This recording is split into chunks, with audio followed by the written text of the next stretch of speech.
امام ابن القیم رحمه الله ناشنا خبره کړې، ډېره ناشنا. وی من العجب، وی عجیبه خبرو کې یو عجیبه دا ده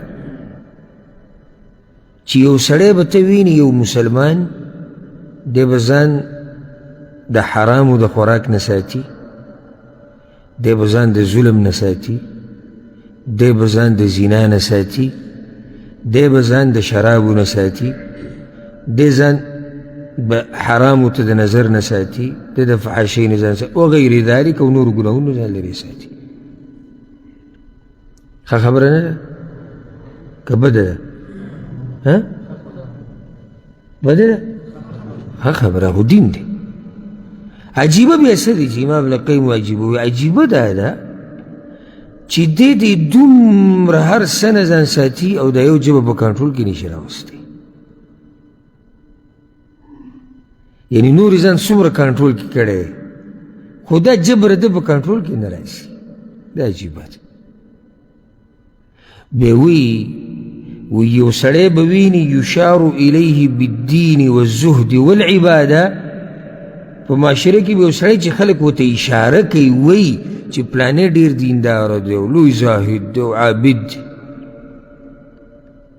وایي چې کله ته د هغه سره کښېنې او د هغه دا خبرې واوري، نو په دې ژبه باندې به دومره ګډې وډې وایي چې ته به حیران شي. حالانکه خلک ورته اشاره کوي چې دې بندګي ډېره کوي، سره د دې بندګۍ د خپله ژبه په کنټرول کې نشي راوستی. تعجب خبره ده.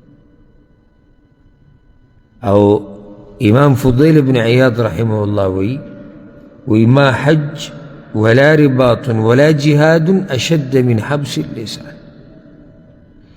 یو جهاد هم وی د دین نه دی ګران، دا ژبه کنټرولول دا ټول نه ګران کار دی. یعنی جهاد کې خلک څه کوي؟ د کافر سره جنګ کوي.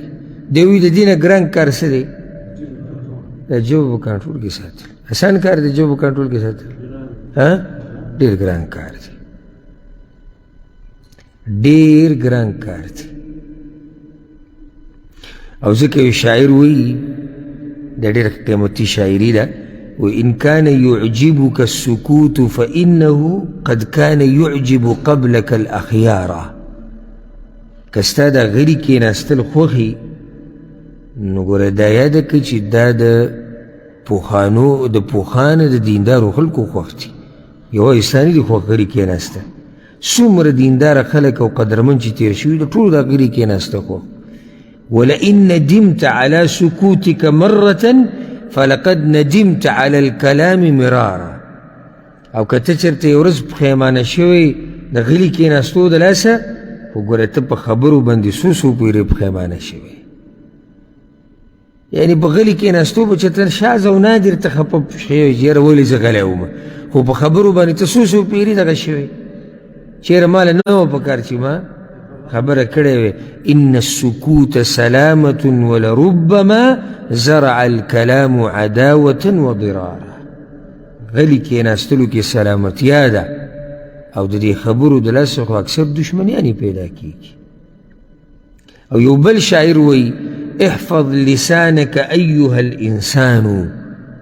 ای انسانه د خپلې ژبې خیال کوه. لا يلدغنك إنه ثعبان. تاله چې تر ټک درنه کي، ګوره دا مار دی، دا ژبه څه دی؟ مار دی. ټک دله درنه کي. كم في المقابر من قتيل لسانه كانت تهاب لقاءه الأقران. په دې قبرونو کې ډېر مړي داسې پراته دي چې د خپلې ژبې وژلي دي. او داسې خلک چې خلک به ورسره میلاوېدی نه شو، مخامخ کېدی به نه شو، دومره هیبت او طاقت و، مړه شو د څه د لاسه؟ د خپلې ژبې د لاسه. ځکه تا ته وایي د دې ژبې د حفاظت کوه. دا مار دی، ګوره ټک تله درکوي. او دا ژبه په دې ژبه چې څه وې، زر پیرې وزن کوي چې راځه څه خبره کوم. ځکه چې ګوره هم د دقې تپوس به تا نه کېږي، دنیا کې مو آخرت کې. دنیا کې دې په هم خلک راګیري، وایي تا نه وویلي، نو دې به څه جواب دی؟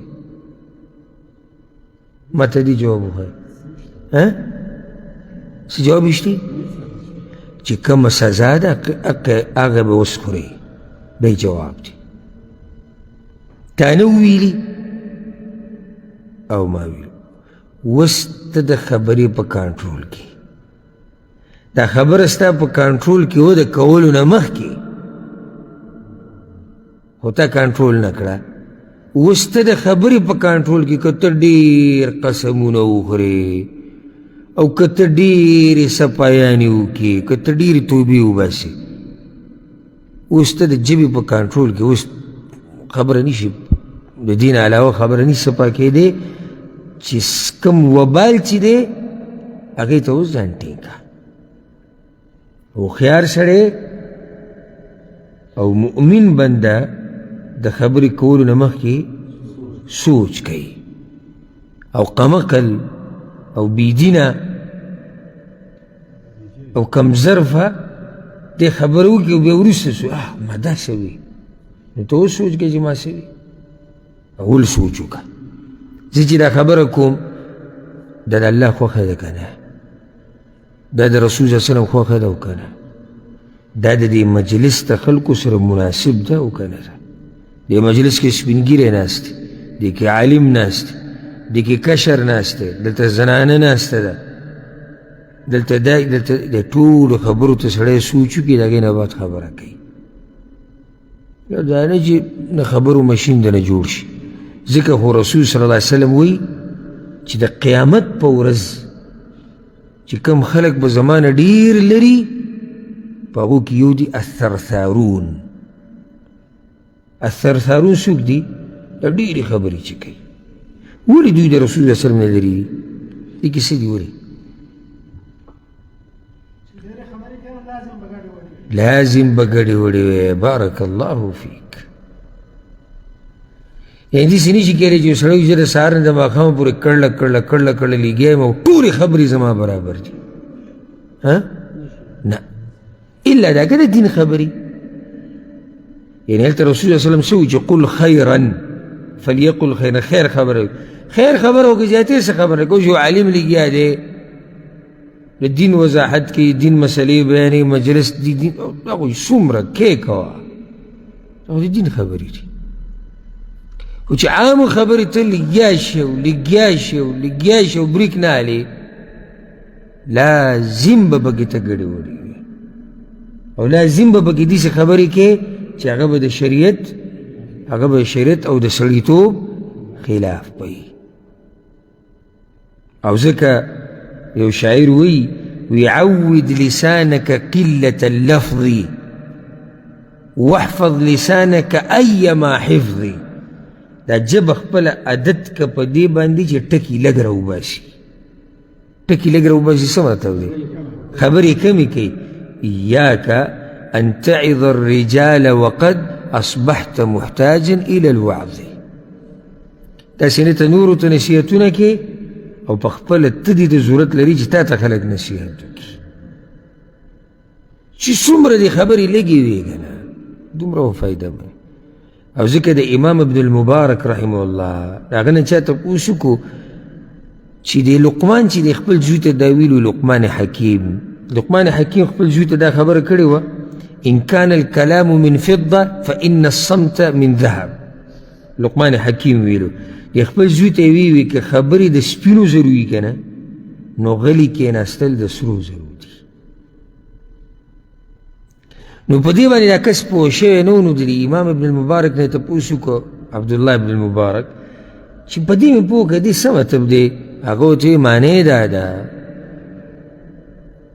که چېرته خبرې کول هغه چې الله یې غواړي هغه د سپینو زرو دي نو ځان بند ساتل دا جبه غلي کول د هغه څه نه چې په کوم څه کې د الله نافرماني ده دا د سرو زرو دي